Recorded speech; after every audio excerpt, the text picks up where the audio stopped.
Kirby Smart has led Georgia, as you know, to the last 2 national championships in the college football playoff, and his teams have played in 3 of the national championship games in the past 7 years. He's a 3-time Southeastern Conference Coach of the Year. And when he was a player at Georgia, he led the SEC in interceptions his senior year back in 1998, so the 25th anniversary of his interception fest. He was also a 4-time member of the SEC Academic Honor Roll. His wife, Mary Beth, played basketball as a 4-year letter winner at Georgia, 2-year starter. They met when she was arranging Kirby's official visit, actually not an official visit, but an interview for an assistant coaching job as running backs coach back in 2005. They have 3 children and a foundation that they oversee, which is focused on supporting needy children and families in the community around the University of Georgia. The 2-time defending national champion, head coach of the University of Georgia Bulldogs, Kirby Smart.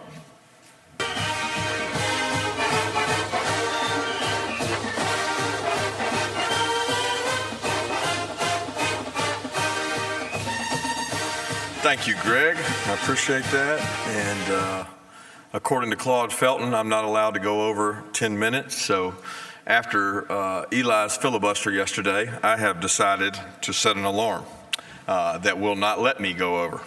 Love you, Eli. It was directed right at you. But I want to thank Greg Sankey. Number one, his leadership's incredible. I don't think you guys understand how good a job, and I always feel like I'm being redundant because I say the same thing every year. But this year, I also want to give kudos to the staff in Birmingham that does so much for the rest of us, and so many of them go unmentioned. But the staff, the SEC staff, does an incredible job of educating us on a lot of issues and helps us out with that. So appreciate that, Greg, and all your leadership. Then I want to thank you guys. I also want to issue you the greatest challenge that has ever been issued to the media group here.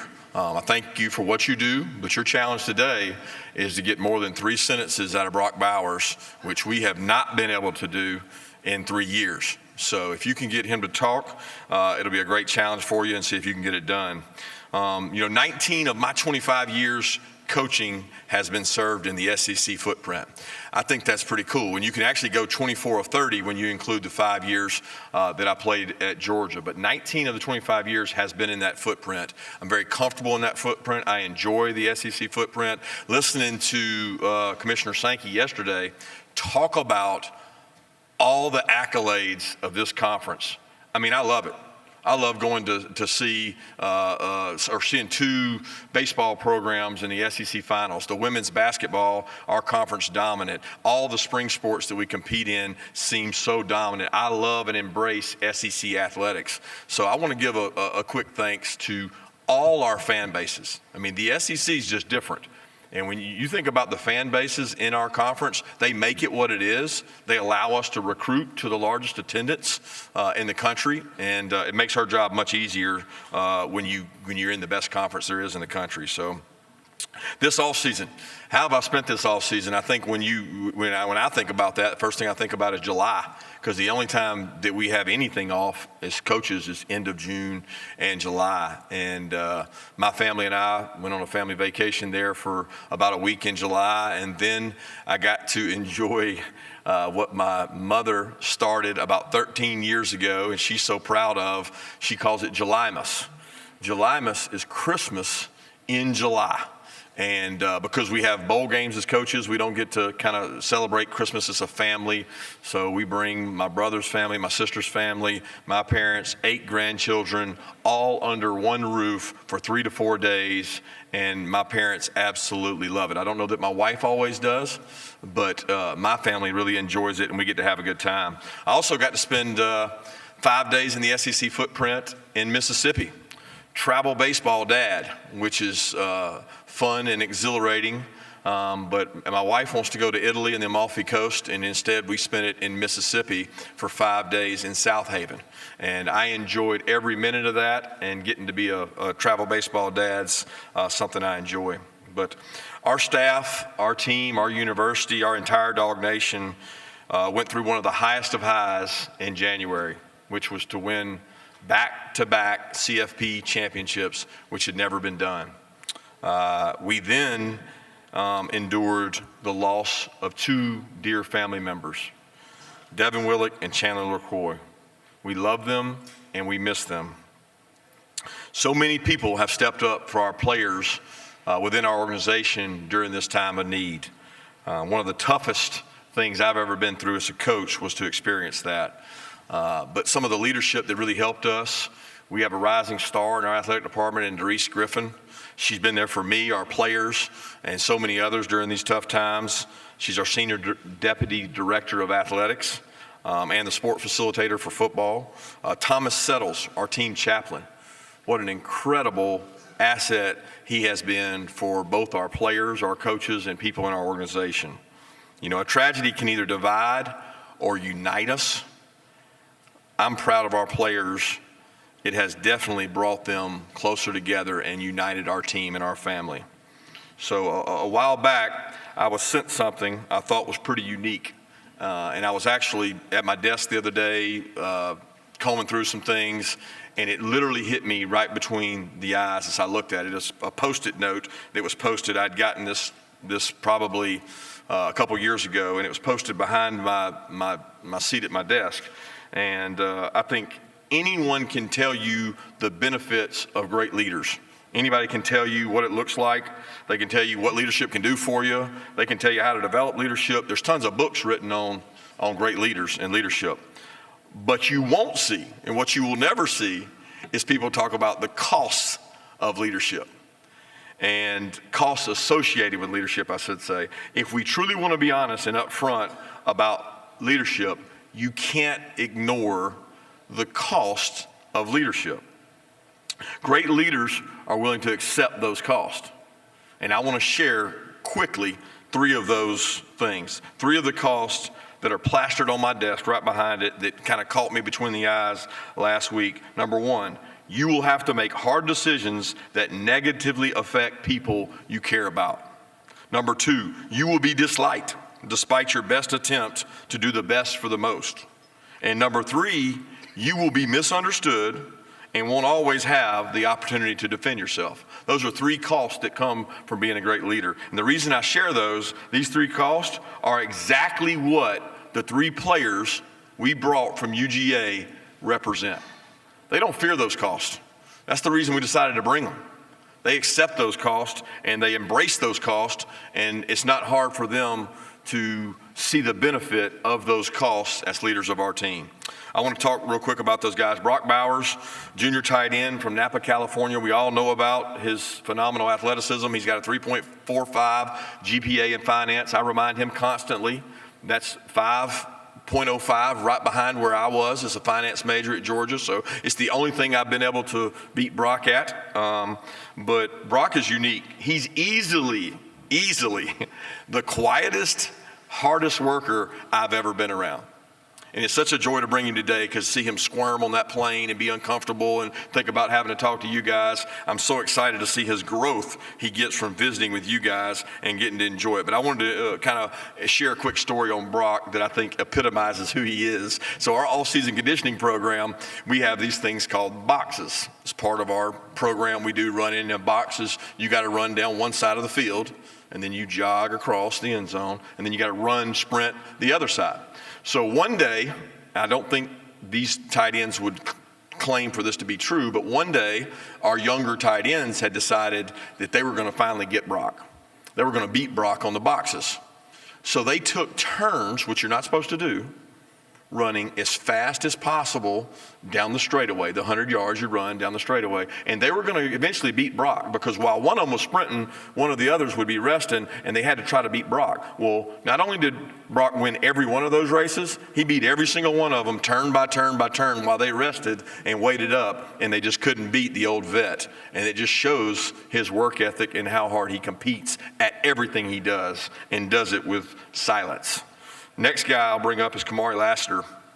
Kamari Lassiter is a junior corner for us who I have tremendous respect for. He is a 2.7 GPA sports management major, and I'll say this about both Kamari and Brock Bowers, they are what we call COVID babies. They came in during the COVID class.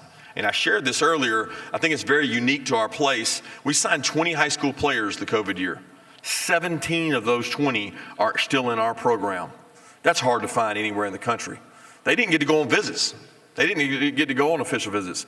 These guys are the core leadership group of our team, that 17 of 20, which would be a junior class if they weren't redshirted. But Kamari's part of that class too. Kamari's got a great personality. He loves competition. He's fierce. He's a great tackler. I mean, this guy must have sent us 800 videos of himself during COVID because he wanted to prove he was worthy of a Georgia scholarship, and he earned that. Something else I'll share on Kamari that I think is unique, I sat in his skull session because I move around when we have these meetings, and he was talking about his why. And it really kind of hit me in the heart, man. It hit me right in the gut when he talked about his mom, Miss Cammie, and how much she sacrificed so that he could go to the best high school, private school, and get the best education, how many jobs she worked, how she slept on the couch at his auntie's house, an incredible job that Kamari did, explaining this, making himself vulnerable to the rest of our team and our players. I just love Kamari and everything he stands for and how he practices and how he leads our team. Then the last guy would be Cedric Van Pran, senior center in New Orleans. He is an art and design major, and he wanted me to emphasize that to you guys. That's extremely unique. He's very talented. Ask him to draw something, he can do it. 3.26 GPA. He decided to return for his senior season because he wants to be the best at his position, and he loves his school. I mean, at the end of the day, this guy loves Georgia. Quick story on set I've never told anybody. We were at SoFi having the first practice for TCU. I was frustrated. I was on the mic. We weren't practicing well. We had a little bit of maybe jet lag. I felt like we weren't practicing good. And I said on the mic, "You're practicing like you don't want to be here. Nobody here is practicing like they want to be here." And then after practice, of course, I'd forgotten I said it an hour earlier. I walked by and Cedric tapped me on the shoulder and said, "Coach Smart, you really hurt my feelings when you said that I didn't want to practice and didn't want to be here." And I thought, this dude is serious, and he remembers everything you say, and it matters to him. He cares about this team a lot, and it means a lot to him, and he's one of the best leaders I've ever been around. So before I wrap this up, I do want to speak briefly on dealing with the threat of complacency. Everybody here has talked about, you know, is the emphasis on three-peat? Is the emphasis on what are you going to do next? How are you going to top that? How do you top an undefeated season? You know, the threat for us is complacency. The first thing you have to do is acknowledge that it's a threat. Like if you acknowledge that complacency is a threat, it's the first step towards stomping it out. So we look for two things when we look for people to join our organization. I'm not talking about players. I'm talking about anybody in our organization. Do they love football, and do they embrace being part of something bigger than themselves? Are they selfless? So like we want to find people who love football and embrace a selfless role. And those two qualities, loving football and embracing being selfless, are not dependent on outcomes. Like they're not dependent on a win or loss. Did I get a sack? Did I touch the ball? Like that's not what we're looking for, guys that are dependent on outcomes. We want guys that think independent of outcomes. So when you see complacency take over, it's when a team's enthusiasm and ego start worrying about outcomes. That's not what we do at Georgia. That's not what we bring into our place. That's not what we bring into the culture we want to have. We want selfless people who love football, and that's what we build around. This offseason, we've done the same thing we did the last 2 years. We've tried to change it up. So this year we studied the New Zealand All Blacks, most successful sports team in the history of really teams over 100 years. They've had the highest winning percentage. And so we took a deep dive. We took 6 weeks. We took a title and a mantra from them and studied those things for 6 weeks because we don't want complacency. They've done it better than anybody else, and we use that. One of their big mantras is better never rests. We believe that. Those are strong words now when you think about it. Think deep on it. Better never rests. Our kids understand it. Our kids have learned it. What drives us for this season is intrinsic motivation. We're not going to be controlled by outside narratives and what people say and who's going to be the quarterback. The intrinsic motivation comes from within and what we decide to do. This team, the 2023 team, is still defining itself. We don't know where that goes. That happens over the course of the rest of the summer and fall camp, but I like where it's at. I love the buy-in. I love the fact these guys love being around each other, and they love competing, and they love football. So that's important to me. A couple points before I go to Q&A I want to hit real quick. Every full-time coach on this year's staff, listen to me carefully, every full-time coach on this year's staff was on last year's staff. Tell me the last time a national championship team can say that. The same strength and conditioning coach, Scott Sinclair, the same player development coach, Jonas Jennings, and the same athletic trainer, Ron Corson, has been in our place for 8 consecutive years, the entire time I've been there. We have 26 UGA grads on our staff. Retention for us is the key to sustaining success. Again, retention is the key to sustaining success. We can't do that without a supportive administration, and we sure as hell can't do that without a great culture of people wanting to be part of our program and pour it into our kids. So with that, I'll open it up for Q&A for you guys. And I did go over.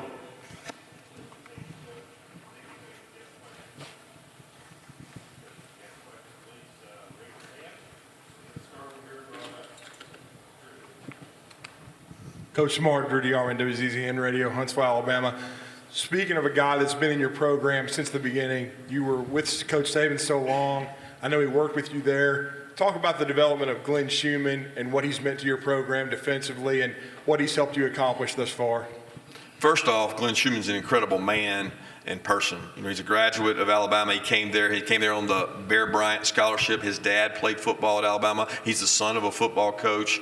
He's extremely bright. He's extremely passionate. I rely heavily on Glenn for input on practice schedules, defensive design, thinking outside the box.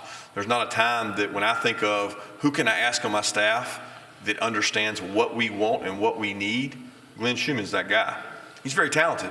You know, and Glenn Schumann will be the first to admit he came to the University of Georgia without ever getting an on-the-field coaching position, and I was very confident in his role to do that. What has he done with that? He has produced one of the most productive inside linebacker rooms in the country, and he's one of the people that really believes in growth being a part of his process, and he continues to grow to this day. Coach, we'll go over to our right-hand side, over here to the right. Hey, Coach. Chris Marler, College Football Uncensored podcast.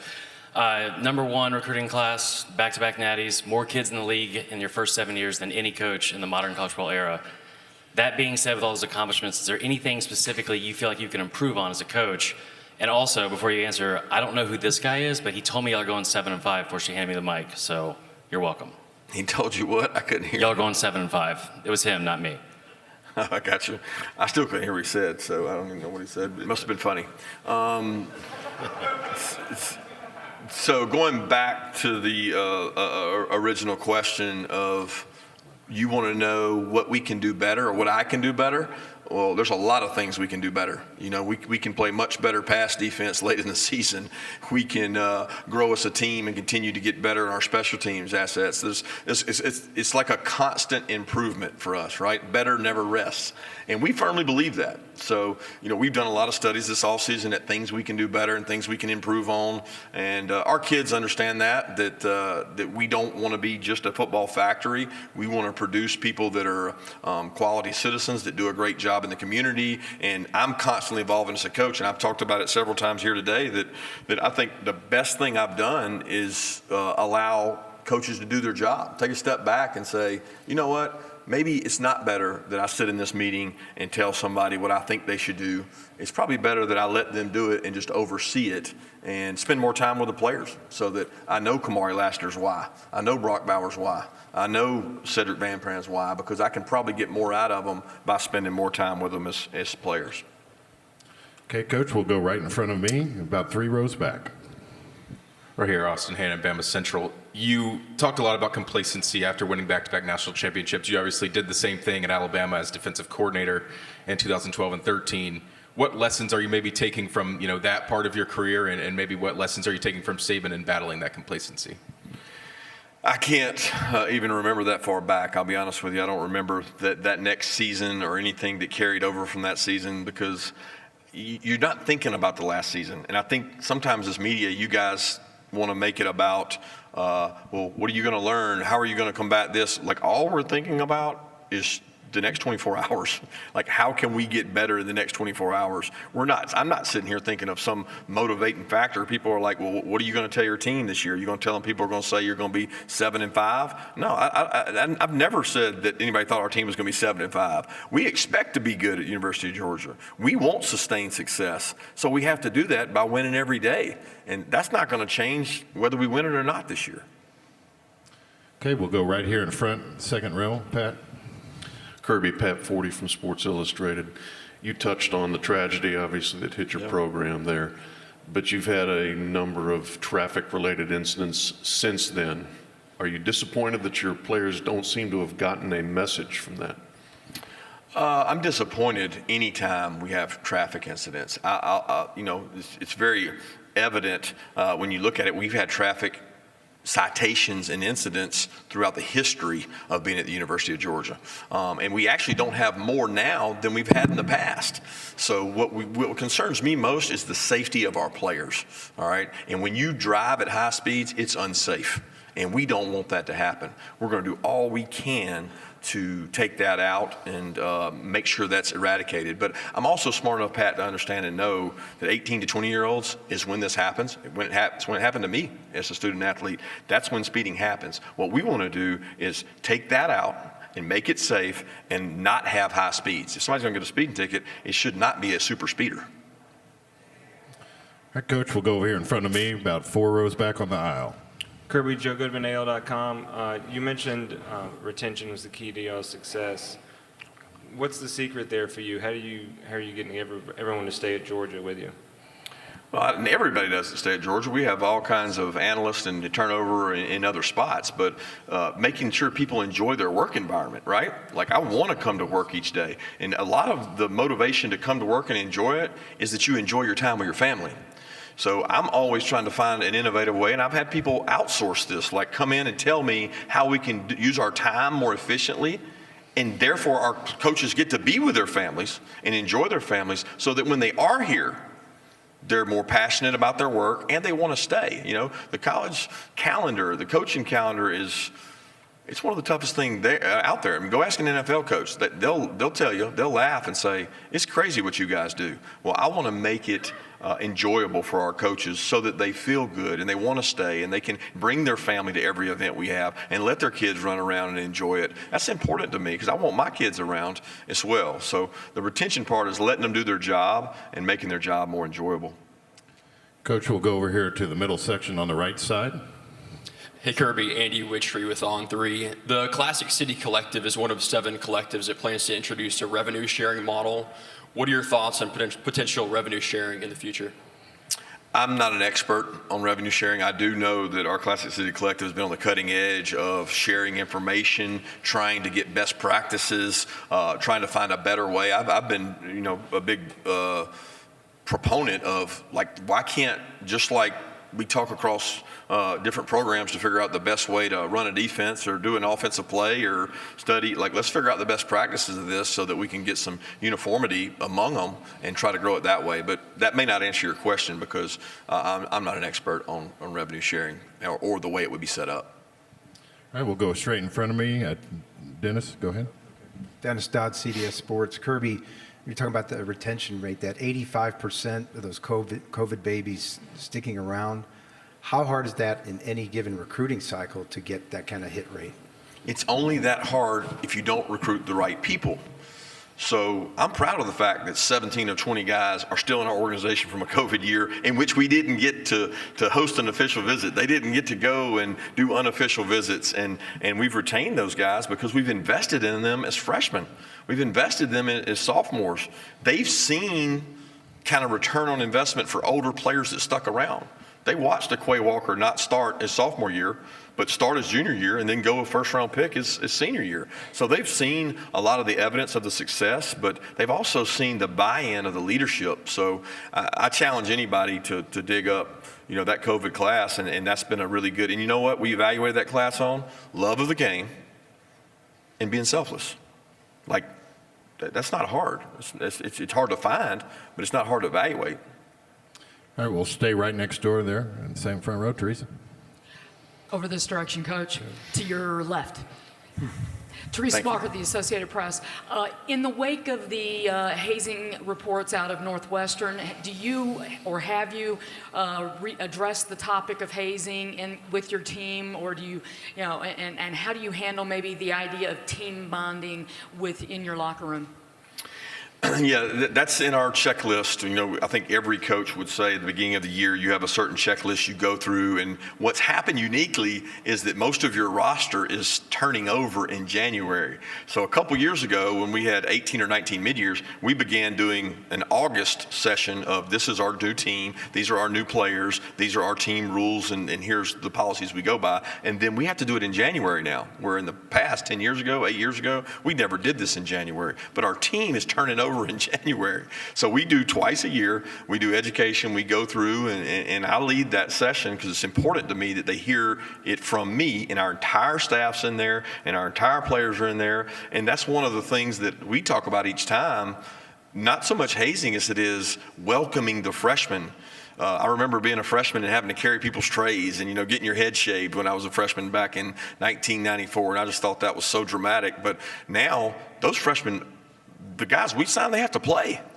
So when you create this separation of they have to do this and they have to do that, they're not ready to play. They're like a different team. So we do, more of a brotherhood. Take this guy in. He's at your position. Can you go out and teach him and walk him through, embrace those guys, and make sure they understand that hazing will not be tolerated. And if it is, they need to let us know.